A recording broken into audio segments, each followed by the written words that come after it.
Shanaishwar देवस्थानातील online घोटाळा सीबीआयकडे द्या. आमदार विठ्ठल लंगे यांची विधानसभेत मागणी. श्री क्षेत्र शनैश्वर देवस्थानातील बनावट ऑनलाईन ॲपच्या माध्यमातून झालेल्या कोट्यवधी रुपयांच्या घोटाळा प्रकरणी आमदार विठ्ठल लंगे यांनी हिवाळी अधिवेशनात पुन्हा एकदा आक्रमक भूमिका घेतली. हा संपूर्ण प्रकार राज्य यंत्रणांच्या कोतीबाहेरचा असून निपक्ष व सखोल तपास थेट सीबीआयकडे सोपवावा अशी ठाम मागणी त्यांनी विधानसभेत केली. आमदार लंगे म्हणाले, जगप्रसिद्ध शनैश्वर देवस्थानात सुमारे 6 महिन्यांपूर्वी ऑनलाईन ॲप, क्यूआर कोड आणि पावती पुस्तकाच्या माध्यमातून देश-विदेशातील शेकडो भाविकांची कोट्यवधी रुपयांची लूट झाल्याचा गंभीर प्रकार उघडकीस आला.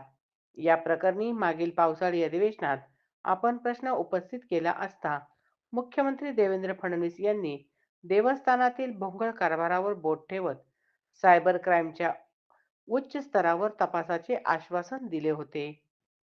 मात्र प्रत्यक्षात अहिल्यानगर सायबर क्राईम विभागाने संपूर्ण तपास केल्याचे समोर आले. अधिवेशनाच्या तोंडावर घाईघाईने देवस्थानातील केवळ 2 कर्मचाऱ्यांना अटक करून अवघ्या 1 कोटी रुपयांपर्यंत चोरी झाल्याचा निष्कर्ष काढण्यात आला. हा तपास अत्यंत असमाधानकारक व संशयास्पद असल्याचा गंभीर आरोप लंके यांनी केला. ते पुढे म्हणाले, 7 बनावट ॲप कार्यरत होती. प्रत्येक ॲपवर 2 लाखाहून अधिक सबस्क्रायबर होते आणि प्रत्येकी 1800 रुपयांची देणगी आकारली जात होती. केवळ एका ॲपमधून 36 कोटी रुपये जमा झाल्याची माहिती असताना एकूण घोटाळा 500 कोटींच्या घरात गेल्याची चर्चा भाविकांमध्ये आहे.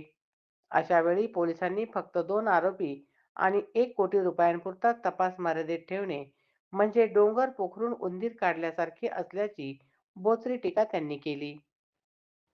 प्रवास हवा, विश्वासार्ह वाहन नाहीये, मग चिंता कशाची?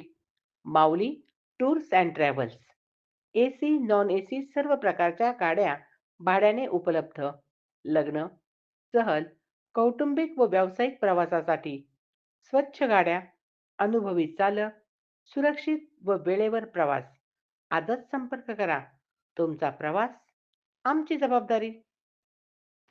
सर्व व्यवहार इलेक्ट्रॉनिक पद्धतीने झाल्याने संबंधित खात्याचे तपशील सहज उपलब्ध होऊ शकतात आणि ज्या खात्यांमध्ये पैसे गेले त्यांना ताब्यात घेणे शक्य आहे. मात्र वेळ जाईल तितके पुरावे नष्ट होण्याचा धोका आहे. त्यामुळे भाविकांच्या श्रद्धेची लूट करणाऱ्या या महास्कॅमचा निष्पक्ष, पारदर्शक व सखोल तपास सीबीआयकडे द्यावा अशी ठाम मागणी आमदार विठ्ठल लंगे यांनी शासनाकडे केली.